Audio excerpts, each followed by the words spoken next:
ಈ ಗ್ರಾಮಗಳ ಕಣ್ಣೀರ ಕಥೆ ಯಾರಿಗೂ ಕಾಣಿಸ್ತಾ ಇಲ್ಲ, ಬೇಕಾಗೇ ಇಲ್ಲ. ಆಸ್ತಿ ಪಾಸ್ತಿ ಮನೆ ಮಠ ಎಲ್ಲ ಕಳ್ಕೊಂಡಿದ್ದಾರೆ. ಪರಿಹಾರದ ಭರವಸೆ ಕೇವಲ ಭರವಸೆ ಅಷ್ಟೇ ಆಗುಳಿದಿದೆ.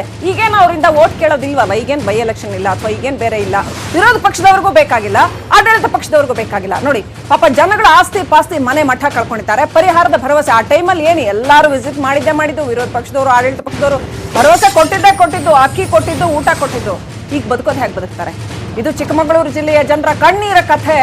ಶೃಂಗೇರಿ ತಾಲೂಕಿನ 10 ಹಲವು ಗ್ರಾಮಗಳ ವ್ಯಥೆ. ಇಲ್ಲೂ ಕೂಡ ಮಲೆನಾಡಲ್ಲೂ ಕೂಡ ಗುಡ್ಡ ಕುಸಿತ ಇರ್ಬೋದು, ರಸ್ತೆ ಸಂಪರ್ಕ ತಪ್ಪಿರುವಂಥದ್ದು, ಮನೆಗಳು ಕುಸಿದು ಬಿದ್ದಿರೋದು, ಸಾಕಷ್ಟು ಅನಾಹುತ ಆಗಿದೆ. ಪರಿಹಾರದ ಭರವಸೆ ನೀಡಿದವರು ಈಗ ನಾಪತ್ತೆ ಆಗಿದ್ದಾರೆ. ಕುದುರೆಮುಖ ರಾಷ್ಟ್ರೀಯ ಉದ್ಯಾನವನ ಕಾರಣ ಇರೋದ್ರಿಂದ ಈ ಭಾಗದ ಗ್ರಾಮಗಳನ್ನ ಸರ್ಕಾರ ಒಕ್ಕಲೆಬ್ಬಿಸಿತ್ತು. ಅವರ ಆಸ್ತಿ ಪಾಸ್ತಿಗಳಿಗೆ ಪರಿಹಾರ ನೀಡ್ತೀವಿ ಅಂತ ಅಭಯ ನೀಡಿದ್ರು. ಆಸ್ತಿ ಕೊಟ್ಟು 3 ವರ್ಷ ಆಗಿದೆ, ಆದರೆ ಅದು ಮತ್ತೆ ಮಳೆಯಲ್ಲಿ ಅವರ ಮನೆಗಳು ಬಿದ್ದಿದ್ದಾವೆ. ಪರಿಹಾರ ಕೊಡ್ತಾ ಇಲ್ಲ. ಪರಿಹಾರ ಸಿಗೋವರೆಗೂ ಕೂಡ ಭೂಮಿನಾದ್ರೂ ಕೊಡಿ ಅಂತ ಮನವಿ ಮಾಡ್ತಾ ಇದ್ದಾರೆ. ಗದ್ದೆಗಳಲ್ಲಿ ಕೆಲಸ ಮಾಡ್ಕೋತೀವಿ ಅಂದ್ರೂ ಕೂಡ ಕೇಳ್ತಾ ಇಲ್ಲ.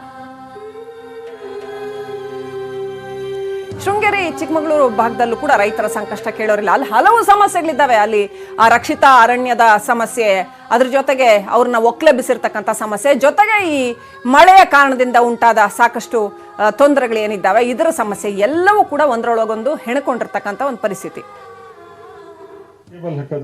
5ನೇ ತಾರೀಕು 6ನೇ ತಿಂಗಳು 2017ನೇ ಇಸ್ವಿ ಆಗಿದ್ದು ಮಾಡಿ ವ್ಯಾಲ್ಯೂಯೇಷನ್ ಮಾಡಿ ಅಲ್ಲಿ ಸ್ಟ್ರೈಕ್ ಆಯಿತು. ಸ್ಟ್ರೈಕಲ್ಲೆಲ್ಲ ದಂಡ ಕೊಡ್ತೀವಿ ಅಂತ ಹೇಳಿದ್ರು, 2 ಲಕ್ಷ ಕೊಡ್ತೀವಿ ಅಂತ ಹೇಳಿದ್ರು ಬೆಳೆದು, ಮತ್ತು ಪರಿಹಾರ ಸಂಪೂರ್ಣವಾಗಿ ನಿಮಗೂ ಕೊಟ್ಬಿಟ್ಟು ನಿಮ್ಮ ಅಲ್ಲಿ ಅಕ್ಕಪಕ್ಕದವ್ರಿಗೆ ಎಲ್ಲರಿಗೂ ಪರಿಹಾರ ಕೊಟ್ಟು ಕಳಿಸ್ತೀವಿ ಅಂತ ಹೇಳಿದ್ರು ಅವ್ರು ಮಾಡುವಾಗ.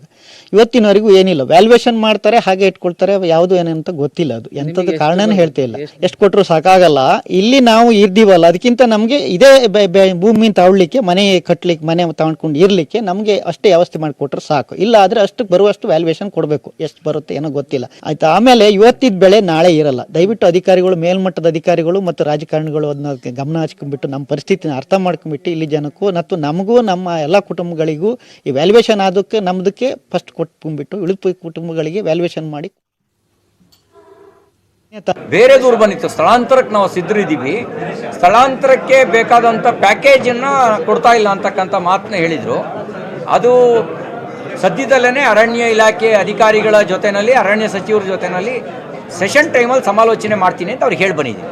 ಅದು ಬಿಟ್ಟರೆ ಅವ್ರಿಗೇನು ಸ್ಥಳಾಂತರದ ಪ್ಯಾಕೇಜ್ ಅವರು ರೆಡಿ ಇದ್ದಾರೆ ಸ್ಥಳಾಂತರ ಆಗೋದಕ್ಕೆ, ಅದಕ್ಕೆ ಬೇಕಾದಂಥ ಪ್ಯಾಕೇಜ್ ಕೊಡಬೇಕು ಅಂತ ಅವ್ರದ್ದಷ್ಟೇ ಇರೋದು.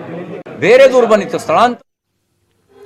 ಅಲ್ಲಿ ಸ್ಥಳಾಂತರ ಆಗೋದಕ್ಕೆ ರೆಡಿ ಇದ್ದಾರೆ. ಸೊ ಅವ್ರಿಗೆ ಜಮೀನು ಕೊಡ್ತೀವಿ ಅಂತ ಭರವಸೆ ಕೊಟ್ಟಿದ್ದಾರೆ.